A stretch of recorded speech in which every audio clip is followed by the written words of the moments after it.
Mas cek bentar ya cek. Apa nih gimana? Wawancara apa emang? Gimana nih tadi soal peran di sini itu seperti apa sih? Apa sorry? Peran perannya di Oh peran. Oke, jadi sebenarnya peranku ini kan sebagai Lala di film Tepatlah Janji ini. Terus menurut aku Lala ini karakternya lumayan menarik ya, karena aku ngerasa banyak gitu loh karakter Lala di setiap tempat kerja, bahkan di kampus. Kayak maksudnya semacam bawahan yang selalu kerja under pressure dan selalu kelihatan salah gitu loh di hadapan atasannya.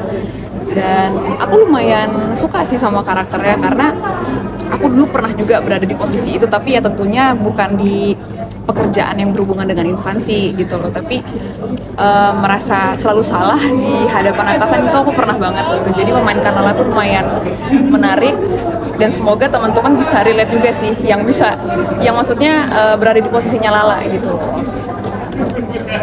jadi benar-benar relate. Emang kamu pernah kerja kantoran atau Bukan kerja kantoran, Tapi masih baru. sebenarnya dulu aku juga pernah kerja kantoran gitu loh. Nggak persis seperti Lala yang sangat terang-terangan melakukan anggapannya kayak bullying kali ya di depan banyak orang. Tapi lebih ke tidak pernah dianggap benarnya itu loh. Kayaknya aku yakin teman-teman juga banyak merasakan hal itu gitu loh. Itu sih. gimana? Ini kan filmnya kan cukup berbeda dengan film-film lain ya. Iya, iya. Kalau kan ada kebebasan buat kesini gitu. Kalau ini kan seperti kayak ada titipan.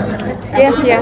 Iya. Gimana? Kita Benar. jadi lebih berhati-hati atau misalnya kayak gimana sih? Surprisingly menurut aku ketika aku pertama kali baca skrip dan juga melakukan eksekusi di lokasi syuting, cerita ini lumayan berani sih. Kalau misalnya teman-teman media tadi nonton, sebenarnya ada isu-isu yang sekarang tuh sedang berapi-apinya gitu loh isu itu, tapi tetap mereka suarakan. Jadi semacam isunya tetap ada, tapi tutur kata yang kita gunakan hanya lebih hati-hati aja gitu loh. Tapi menurutku KPU lumayan berani untuk mengangkat isu-isu ini gitu loh, dan menurut aku pasti banyak kejadian juga gitu di daerah-daerah tertentu. Aku sempat ngantor juga tuh di kantor korporat itulah, korporat swasta. Ya entah itu memang aku salah beneran atau mungkin mentalku waktu itu namanya fresh graduate langsung kerja di kantor yang lumayan besar, mungkin aku nggak bisa work under pressure, jadi ngerasanya kayak kok gue salah mulu ya. Tapi namanya juga kan anak baru gitu loh, jadi ya normal-normal aja sih sebenarnya. Cuma untuk menghantarkan emosinya si Lala itu menurutku aku agak relate aja sedikit di bagian situ. Tinggal perkembangannya ngembangin emosinya itu ketika di lokasi syuting aja. Dan Mbak Usi membantu aku. Mungkin untuk beberapa pemain, karena kan kita itu punya kiblat yaitu naskah ya. Tapi di satu sisi bermain dengan Mas Garin itu kita harus bisa beradaptasi dengan lawan main, beradaptasi dengan situasinya. Ternyata nyatanya itu tidak seperti di skrip gitu. Jadi mau nggak mau kita sebagai pemain harus bisa aktif gitu loh, dan sadar dan bisa saat melakukan gitu. Mungkin yang paling ekstrim menurut aku sebenarnya ada bagian aku sama Isam itu nyanyi, nari, tapi bagian itu nggak dimasukin mungkin karena untuk mempersingkat durasi. Tapi ya itu salah satu yang aku paling inget dan lumayan mengacu adegan, karena aku seumur umur nggak pernah nyanyi dan nari di depan layar gitu loh. Ya biasanya di kamar mandi aja udah gitu. Stres nggak sih kalau misalnya biasanya dengan naskah terus tiba-tiba dilepas gitu aja? Awalnya aku pikir akan stres ya, tapi ternyata mungkin karena udah tiap hari digituin, terus aku ketemu sama teman-teman yang yang sangat open dan sangat kooperatif. Jadi alhamdulillah lancar-lancar aja sih, kayak ya udah gimana kalau kita latihan dulu, kita rasain, terus kita organik aja ketika kita on cam gitu. Dan alhamdulillah organik aja. Kadang-kadang itu yang kalian tonton itu di depan layar itu tuh kita nggak mikir tahu. Itu kita aksi dan reaksi aja gitu. Itu sih seru gitu sih. Proyek selanjutnya kan apa nih di film? Apanya? Setelah ini ada proyek film apa? Oh, project untuk nextnya aku main di film horor. Masih confidential untuk judul, tapi mungkin kisi-kisinya latar belakangnya itu Bangka Belitung. Belum, masih preps.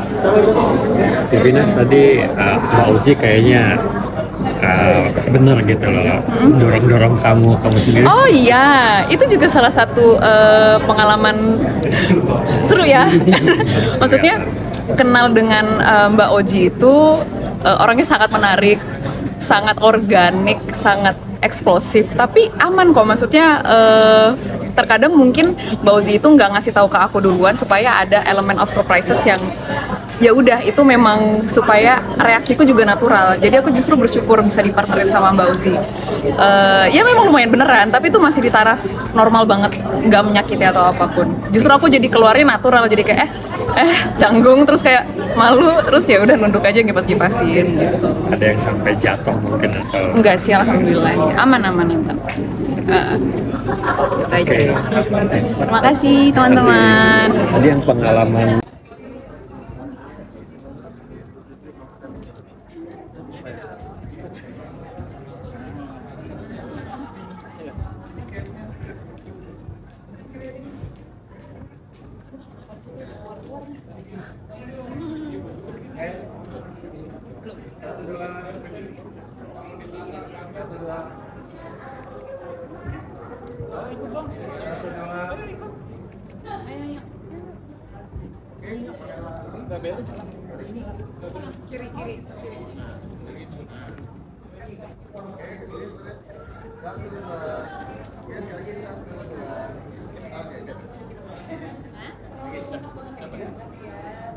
luar biasa buat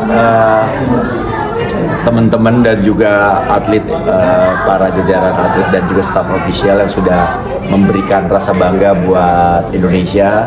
2 emas, 1 perunggu ya, 1 perunggu, pencapaian yang luar biasa, dan ini adalah cabang olahraga non populer jadi buat di Indonesia. Dan saya juga bingung ini apakah sebuah pencapaian kemajuan atau kemunduran untuk dunia olahraga Indonesia, karena biasanya cabang-cabang kayak bulu tangkis itu yang selalu bisa memberikan medali. Kita